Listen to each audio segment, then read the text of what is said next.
Assalamualaikum warahmatullahi wabarakatuh. Hari ini kita akan membahas biaya operasional. Biaya operasional adalah biaya yang dikeluarkan untuk menjalankan aktivitas sehari-hari sebuah perusahaan. Biaya operasional mencakup hal-hal seperti penggajian, komisi penjualan, tunjangan karyawan, transportasi, amortisasi, hingga beban pajak. Biaya fiskal atau beban pajak adalah semua biaya yang diperkenankan untuk dikurangkan dalam rangka menghitung besarnya penghasilan kena pajak.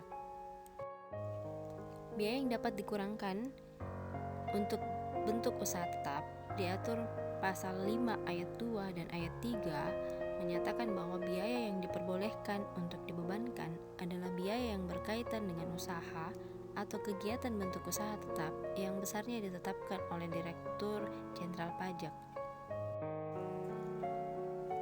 Biaya-biaya yang dapat dikurangkan sesuai dengan pasal 9 Undang-Undang PPH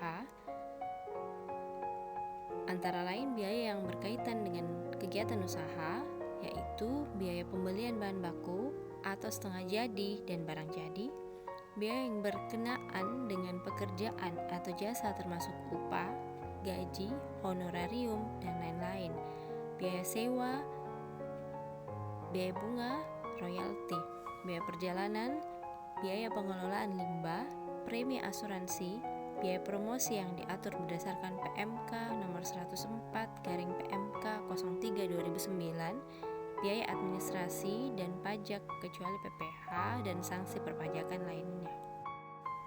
Biaya berikutnya adalah iuran kepada dana pensiun yang pendirinya telah disahkan Menteri Keuangan, penyusutan atas pengeluaran untuk memperoleh harta berwujud, dan amortisasi atas pengeluaran untuk memperoleh hak atas biaya lain yang dimiliki manfaatnya lebih dari 1 tahun. Biaya berikutnya adalah kerugian atas penjualan atau pengalihan harta yang dimiliki untuk kepentingan 3M, mendapatkan, menagih, dan memelihara penghasilan. Berikutnya, kerugian selisih kurs mata uang asing, biaya penelitian dan pengembangan yang dilakukan di Indonesia, biaya beasiswa, magang, dan pelatihan. Piutang yang nyata-nyata tidak dapat ditagih, ini sudah dibahas sebelumnya di pembahasan piutang, yaitu telah dibebankan sebagai biaya dalam laporan laba rugi komersial. Wajib pajak harus menyerahkan daftar piutang yang tidak dapat ditagih kepada Dirjen Pajak, telah diserahkan perkara penagihannya kepada pengadilan negeri atau instansi pemerintah yang menangani piutang negara, atau adanya perjanjian tertulis mengenai penghapusan piutang atau pembebasan utang antara kreditur dan debitur yang bersangkutan. Syarat pada angka 3 di atas tidak berlaku untuk penghapusan piutang tak tertagih debitur kecil. Biaya berikutnya adalah sumbangan dalam rangka penanggulangan bencana nasional, sumbangan dalam rangka penelitian dan pengembangan yang dilakukan di Indonesia, biaya pembangunan infrastruktur sosial, sumbangan fasilitas pendidikan, sumbangan dalam rangka pembinaan olahraga.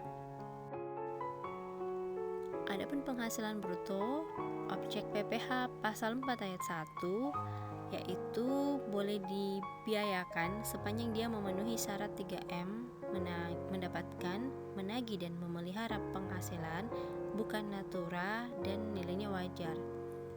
Objek PPh final pasal 4 ayat 3 untuk objek dan bukan objek PPh-nya, biaya untuk mendapatkan penghasilan yang dikenai PPh final dan penghasilan yang dikecualikan sebagai objek PPh itu tidak boleh dikurangkan dari penghasilan bruto. Untuk biaya-biaya yang tidak dapat dikurangkan sesuai pasal 9 Undang-Undang PPH, yang pertama adalah pembagian laba dengan nama dan bentuk apapun, biaya yang dibebankan atau dikeluarkan untuk kepentingan pribadi, pemegang saham, sekutu atau anggota, dan premi asuransi kesehatan, asuransi kecelakaan, asuransi dwiguna, asuransi jiwa, dan asuransi beasiswa yang dibayar oleh wajib pajak orang pribadi.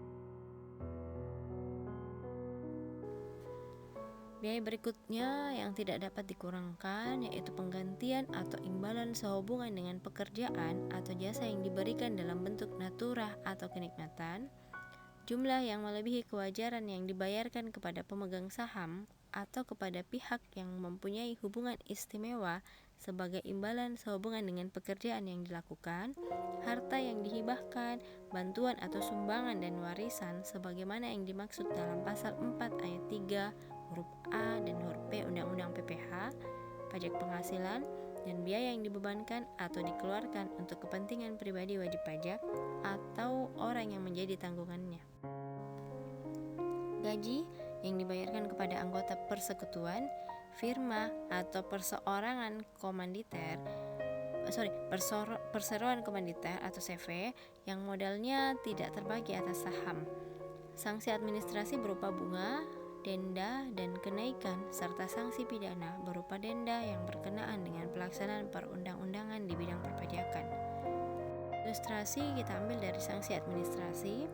Jadi misalnya PT Sinar pada bulan Januari sampai Maret 2017 telah diterbitkan surat tagihan pajaknya sebesar 312 juta dengan rincian 300 juta merupakan pokok PPh 25 dan 12 juta merupakan sanksi bunganya.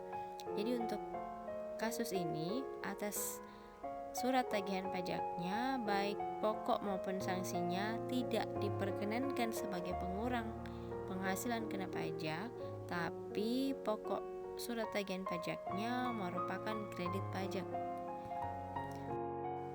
Hari ini cukup sekian. Saya ucapkan terima kasih. Assalamualaikum warahmatullahi wabarakatuh.